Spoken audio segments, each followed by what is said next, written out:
We now have a problem in the United States. Experts believe that anybody that lives in Washington State, Oregon, California, Illinois, New York, Connecticut, New Jersey, all these people are going to have major issues moving forward.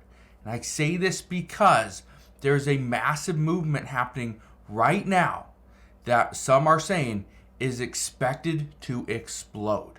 I'm going to address what's going on in just a moment, but just understand, if you live in any of these states or nearby surrounding cities, you will be impacted. So, I'll break down what is going on in just a moment. All I ask is one thing, takes 2 seconds. Go ahead, hit that like button if you enjoy these daily updates. And now, let's begin.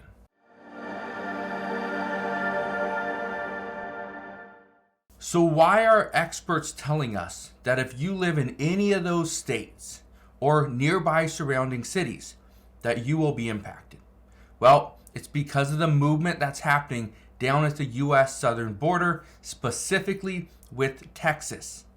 One thing that we know is that the United States has said our borders are not open. However, if you go to the United States, the U.S. border, the southern border, and you try to just walk through, you can get through.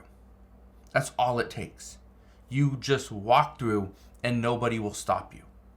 That is the movement that we have now seen. Well, this is turning into a crisis, and the crisis has to do with these specific states. Again, it's Washington State, Oregon, California, Illinois, Colorado, Vermont, Connecticut, New York, New Jersey. Okay, all these states are creating an issue. Now, we'll address that in just a moment, but have something that's coming forward this week. According to key border deal negotiators, they say a bipartisan agreement has been reached, and this bill could be ready by next week. That's what they're telling us. This bill is going to be ready to go by next week. This is from Senator Chris Murphy. He says, "We do have a bipartisan deal. We're finishing the text right now." Goes on to say, "We are sort of finalizing the last pieces of the text right now. This bill could be ready to be on the floor of the United States Senate next week, but it won't be if Republicans decide that they want to keep this issue unsettled for political purposes." Here's the thing. Both parties, and rightfully so, are going to use this issue for political gain. Both parties will. Democrats obviously are going to use this because they know President Biden, he messed up. He screwed over the country by ending the remain in Mexico or stay in Mexico. He changed so many different immigration laws that it is hurting the United States today. Republicans are obviously going to use this for political gain because they're going to show the American people that look what your president did. Look what he did. In his first day in office, he screwed over the entire nation. And now we're paying for it. People are paying for it now. Are seriously paying for it. There are stores closing down because they are seeing too much crime. It's not all illegal immigrants, but there is one store, and I'm not going to name it, it's a major store in a big city, is saying that they're closing down because there's illegal immigrants just all over the parking lot trying to wash windows and do these other tasks, and now their customers do not want to come to their store. This has been going on for months, and now they're going to shut it down. Yeah, it's crazy. Now, I want to read you one last thing. This is also from Senator Chris Murphy. He says, "I was glad to hear the president come out and speak forcefully in favor of this bill. I'm hopeful that we will still have enough Republicans in the Senate who want to fix the problem at the border rather than just to do Donald Trump's bidding. But we will see over the next 24 to 48 hours whether that's true." Okay. Here's the thing. What is in this bill? Well, this allows President Biden to shut down the border. Now, you're probably wondering, well, doesn't the president have the ability to do this anyway? Didn't former President Donald Trump have the ability to just pretty much do an executive order, right? A national emergency, and he could shut down the border? The answer is yes. So the issue is President Biden has the authority to call for a national emergency, shut the border down. But Congress says we need a bill. So the bill that they're discussing, again, I've talked about this the other day, gives President Biden to shut down the border. So if we see more than 4,000 people per day over the course of 1 week, the Department of Homeland Security could shut down the border. If we see over 5,000 people per day over the course of 1 week, then the Department of Homeland Security would be required to shut down the border. If we see over 8,500 people in a single day, okay, then they would be required to shut down the border, and anybody that enters into the United States for asylum or anything else, they enter illegally because now the border is closed. You cannot enter the United States. If you do, you will be banned from the United States for 1 year if you've done this twice. Okay? So not once, twice. But they also say that there are certain, you will go through a screening. And if you meet any of the requirements, any of the exceptions, then you would not be banned. There's a lot of leeway here. Well, I want to play you this clip from Governor Ron DeSantis. Okay? Listen to this right here. Okay, listen. This border deal is a farce. Joe Biden already has the authority to shut the border down. He could declare it a national emergency. He could stop the invasion cold if he wanted to. He does not want to. He wants to let people in, and we know that there are people from all over the world that have come in illegally. We know from hostile countries. We know it's weakened the United States. It's also destroying this nation's sovereignty. Now, this so-called deal purports to give him tools so that he could actually close the border. The reality is it's green lighting up to 5,000 illegals every single day. That's 1.8 million plus over the course of a year, which... That is one of the big issues that Republicans have, is that if we say that, okay, let's go with this deal, and that if there's 5,000 illegal immigrants that enter the United States in a single day, the Biden administration can shut down the border. Well, it would be required to shut down the border. But again, like Governor Ron DeSantis is saying, all it does is now it says, okay, we get 5,000 people that can come into the United States in a single day. That's it. 5,000 people. We need 4,999 people, so we do not hit that 5,000 mark. But if we do 4,999 per day over the course of a week, perfectly fine. We would never hit that barrier that now the Biden administration has to shut down the border. And that's kind of the issue that Republicans have. They're codifying into law as saying that's an appropriate number of illegal entries.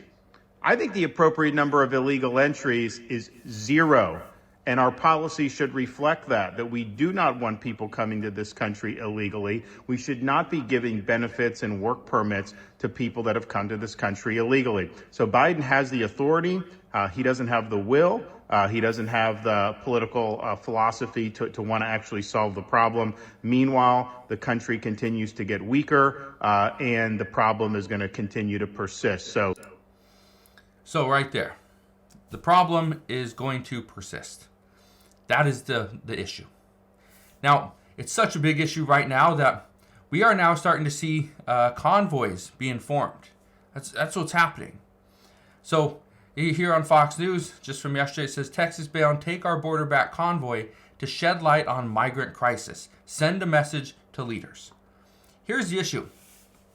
If we see a convoy head to Texas, the problem is some of these people, and not all, are going to be more forceful than others to send people back, push them back across the border.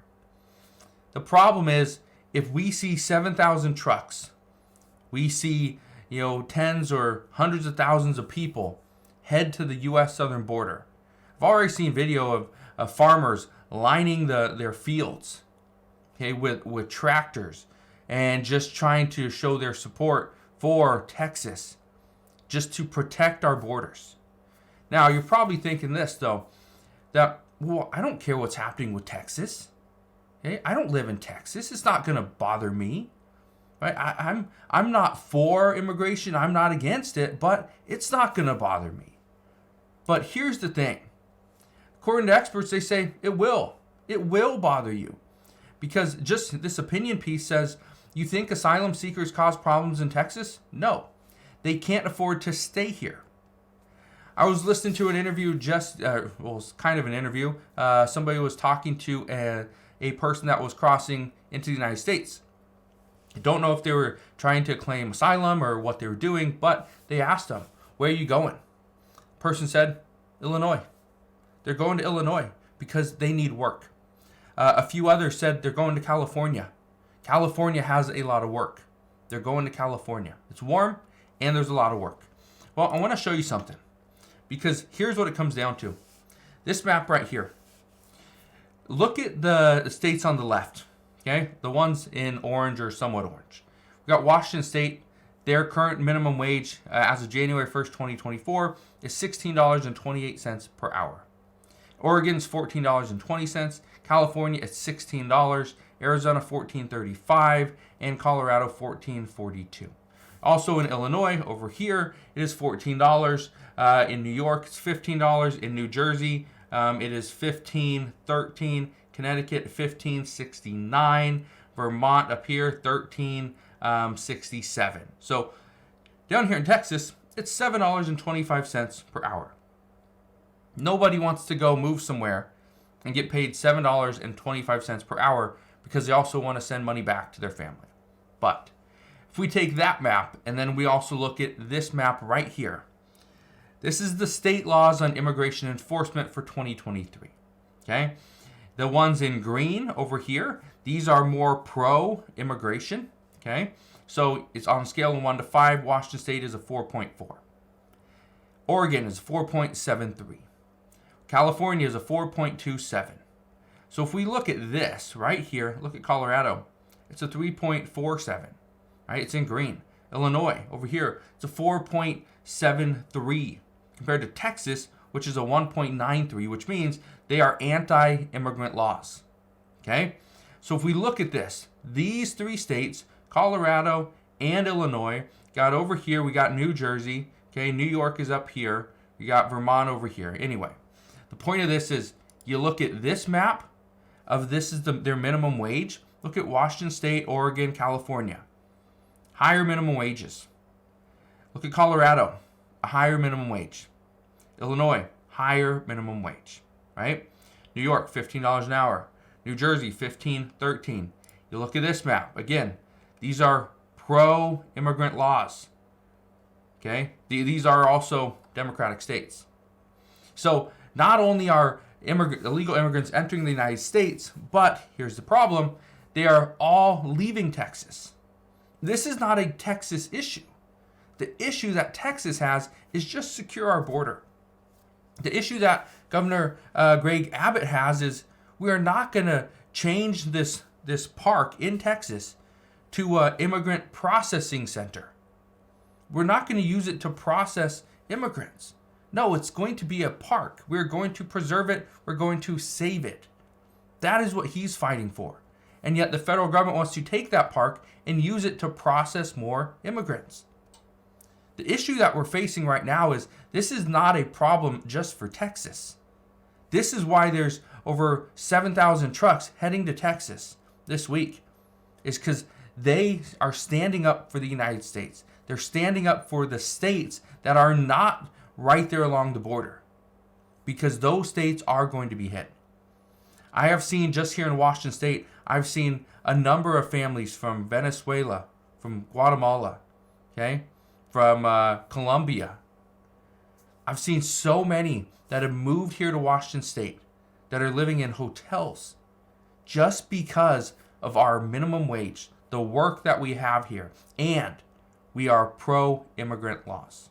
So it's an interesting dynamic that we are currently facing, but the one thing I can tell you is that this is putting many people at risk. Not because these people could potentially come and hurt them. The likelihood of that happening is very small, but they will take over certain jobs. They will bring the amount of money that we make down. They're also bringing the cost of living up because rents are going to get more expensive. That's where people say that the United States people are going to pay. we will feel the pain, and mostly it's going to come to our wallets. So that's where we're at this time. As soon as I get any more information, I promise I'll fill you in on all the latest news and updates. But that is what we know as of today. So again, the fight continues, and we'll see what happens moving forward. All I can tell you is I will be here every step of the way. Again, thank you guys for watching. Consider subscribing, and I'll see you guys on the next one.